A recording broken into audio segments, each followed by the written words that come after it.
Hello, my name is Chinu Subudi. This video is to explain and demonstrate part 2 of the smart home gesture control application. Now let me start by walking you through the project structure. Now if you can see to the left side of the screen, we have the project structure.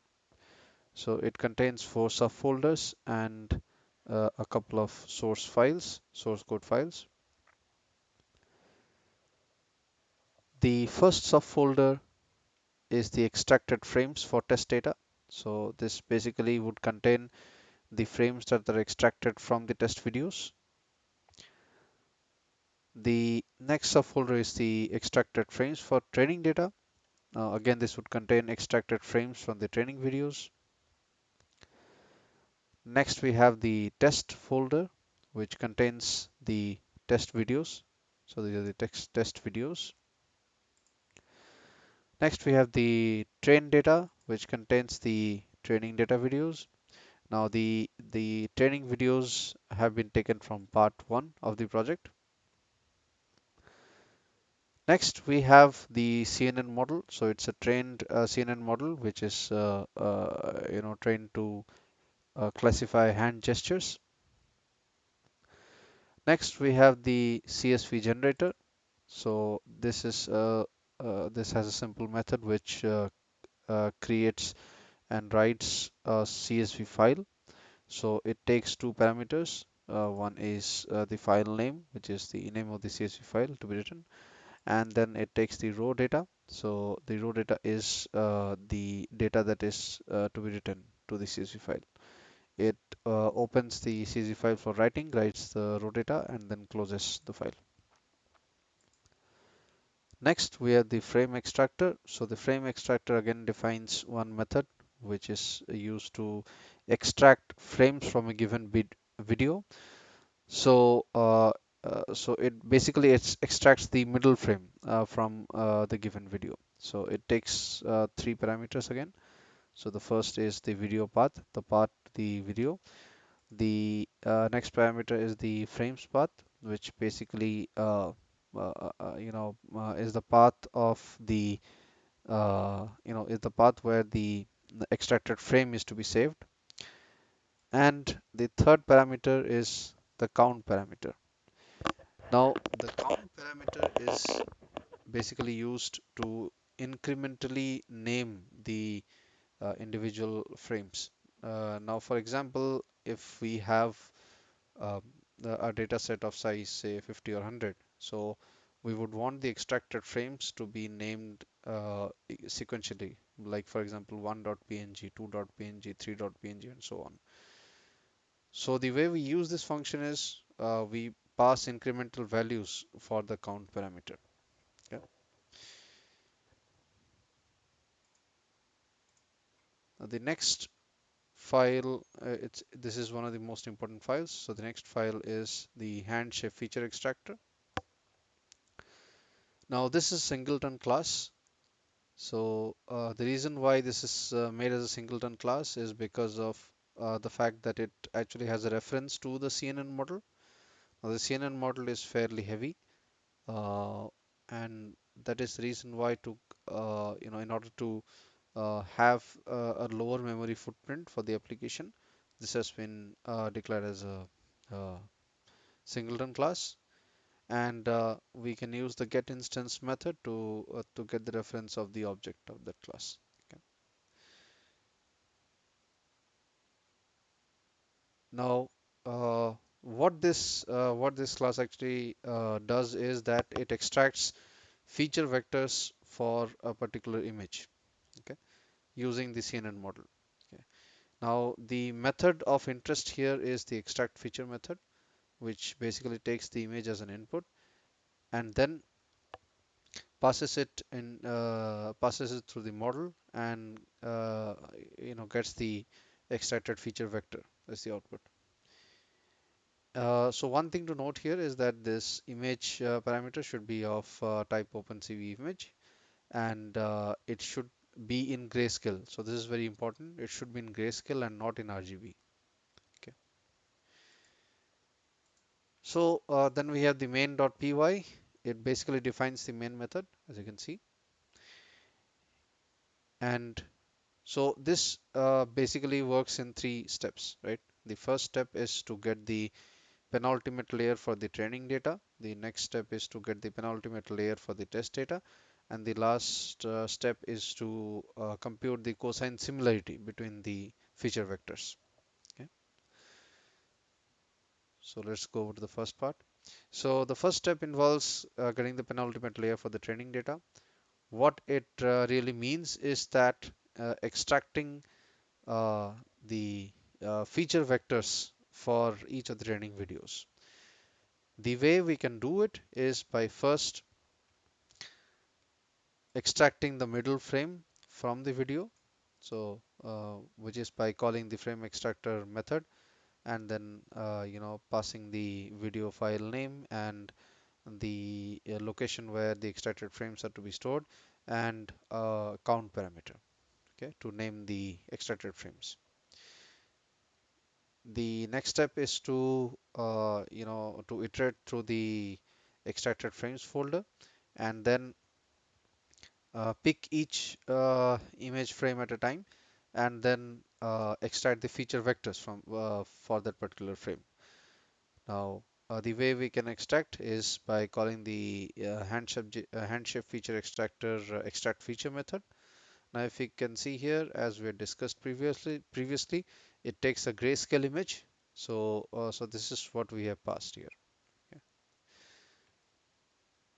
Now, once the feature vectors are extracted, so we append the feature vector, extracted feature vector in this list.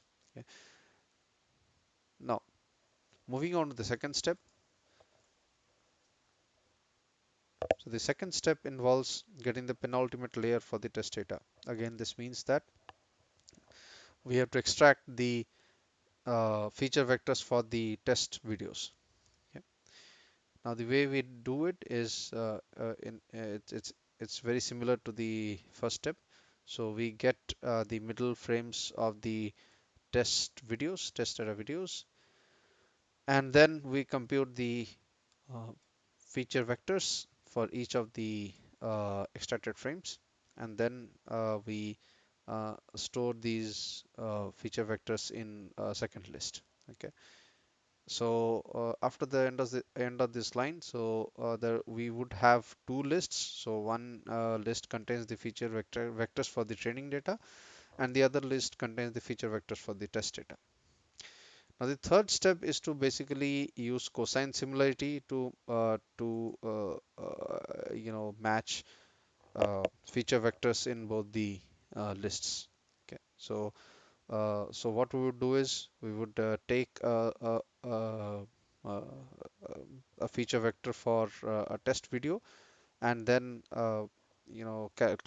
compute the cosine similarity uh, of that feature vector of the test video feature vector with all the given training data feature videos, the feature vectors. Okay. Now, as we know that cosine similarity is, for example, cosine similarity between two vectors a and b is a dot b divided by uh, uh, magnitude of a into magnitude of b. Okay. So, so once we compute the cosine similarity, we basically compute the max cosine similarity. Now, let's take, for example, we pick a feature vector for a particular test video. Now, this feature vector is to be compared with all the feature vectors in the training. Uh, I mean, in the list of feature vectors for the training data. Okay. Now, and whichever has the maximum cosine similarity, so that is the one that is actually a match. Okay. Now, now if you can see here at the end on line number 103, so this is where we would have got the maximum cosine similarity. Now we have a list called cosine similarities. It basically contains the it is a list of all the maximum cosine similarities. Okay. Now, so this is basically, used to actually determine the output label of the classification. Okay. Now, the way we actually compute the classification or the classified label is by taking is by doing a division between the index of the of the max cosine similarity, okay, and then dividing it by the total number of training data. So this max index is basically the index of the feature vector in the training data list which has the maximum cosine similarity with a given test feature vector. Okay. Now we divide this by the number of iterations for training data. So in this case, this is 3. Okay. So the reason why we are doing this operation, I mean, by dividing by 3 and then taking a ceiling of that result is uh, because the labels actually range from 1 to 17, but our training data size is actually 51. Okay. So so then we use that output to basically store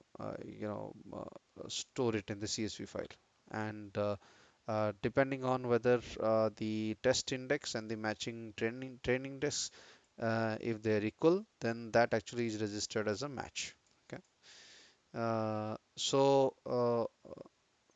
And then finally the results are actually saved into the results.csv file, the output labels. Okay.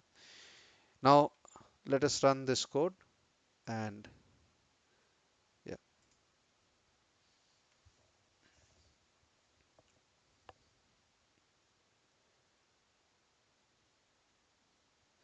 so if you can see, it now first starts extracting uh, the middle frames from the uh, training videos.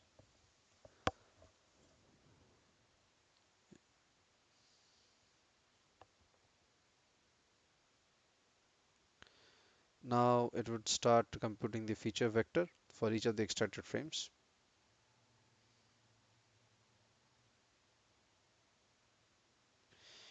Once the training data is done, so it would proceed with the test data.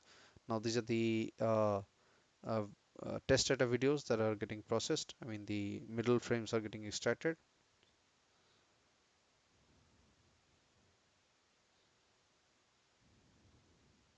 And now we are computing the feature vector.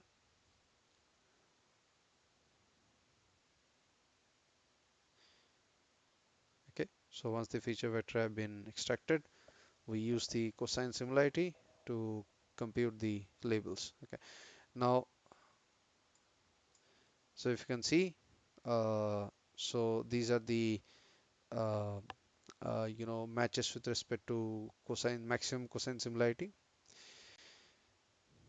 The accuracy result is 3.9% approximately, and there is basically 2 out of 51. Matches are 2 out of 51. Okay. So results are also written to the results.csv. So let's open that and see.